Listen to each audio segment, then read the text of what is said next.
ಚಾಮುಂಡಿಗೆ ಉಡುಗೊರೆಯಾಗಿ ಬಂದ ಲಕ್ಷಾಂತರ ರು ಮೌಲ್ಯದ ಸೀರೆಗಳನ್ನು ಕಾಳಸಂತೆಯಲ್ಲಿ ಮಾರಾಟ ಮಾಡಲಾಗುತ್ತಿದೆ ಎಂದು ಚಾಮುಂಡಿ ಬೆಟ್ಟದ ಕಾರ್ಯದರ್ಶಿ ರೂಪಾ ವಿರುದ್ಧ ಸಾಮಾಜಿಕ ಕಾರ್ಯಕರ್ತ ಸ್ನೇಹಮಯಿ ಕೃಷ್ಣ ಗಂಭೀರ ಆರೋಪ ಮಾಡಿದ್ದಾರೆ.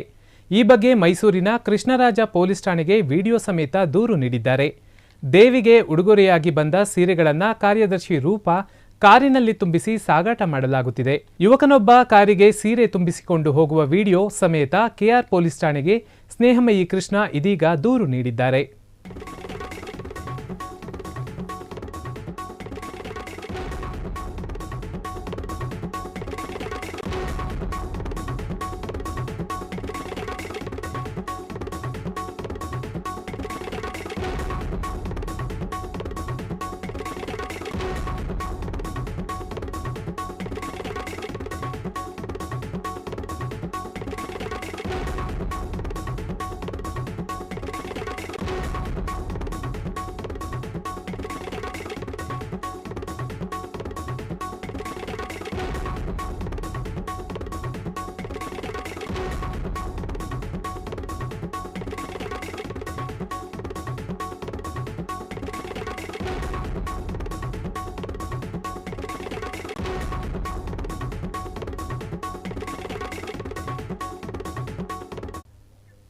ಚಾಮುಂಡಿ ತಾಯಿಗೆ ಉಡುಗೊರೆಯಾಗಿ ಬಂದ ಲಕ್ಷಾಂತರ ರು ಮೌಲ್ಯದ ಸೀರೆಗಳನ್ನು ಕಾಳಸಂತೆಯಲ್ಲಿ ಮಾರಾಟ ಮಾಡಲಾಗ್ತಾ ಇದೆ ಅಂತ ಸ್ನೇಹಮಯಿ ಕೃಷ್ಣ ಅವರು ಸಾಮಾಜಿಕ ಕಾರ್ಯಕರ್ತರು ಅವರು ದೂರನ್ನು ನೀಡಿದ್ದಾರೆ.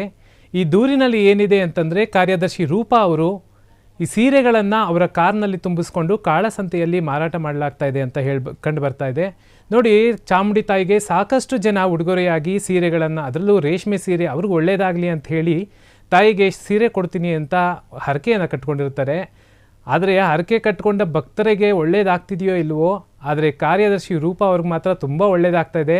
ಕಾಳಸಂತೆಯಲ್ಲಿ ಮಾರಾಟ ಮಾಡಿ ಲಕ್ಷಾಂತರ ರೂಪಾಯಿ ಸಂಪಾದನೆ ಮಾಡ್ತಾ ಇದ್ದಾರೆ ಅಂತ ಗೊತ್ತಾಗ್ತಿದೆ ಇದರಿಂದ. ನೋಡಿ, ಅಲ್ಲೊಬ್ಬ ಯುವಕ ಸೀರೆಗಳನ್ನ ಗಂಟು ಕಟ್ಕೊಂಡು ಆಚೆ ಬರ್ತಾನೆ ದೇವಸ್ಥಾನದಿಂದ. ಬಂದು ಇನ್ನೊಂದು ವಿಡಿಯೋದಲ್ಲಿ ತೋರಿಸ್ತಾ ಇದ್ದೀನಿ ನೋಡಿ, ಕಾರ್ನ ಡಿಕ್ಕಿ ಓಪನ್ ಮಾಡಿ ಆ ಡಿಕ್ಕಿ ಒಳಗಡೆ ಆ ಗಂಟನ್ನು ಇಡ್ತಾ ಇದ್ದಾನೆ. ಸೊ ಇದು ವಿಡಿಯೋ ಸಾಕ್ಷಿ ಸಮೇತ ಇವಾಗ ಕೆಆರ್ ಪೊಲೀಸ್ ಠಾಣೆಗೆ ಸ್ನೇಹಮಯಿ ಕೃಷ್ಣ ಸಾಮಾಜಿಕ ಕಾರ್ಯಕರ್ತರು ಸ್ನೇಹಮಯಿ ಕೃಷ್ಣ ಅವರು ದೂರು ನೀಡಿದ್ದಾರೆ.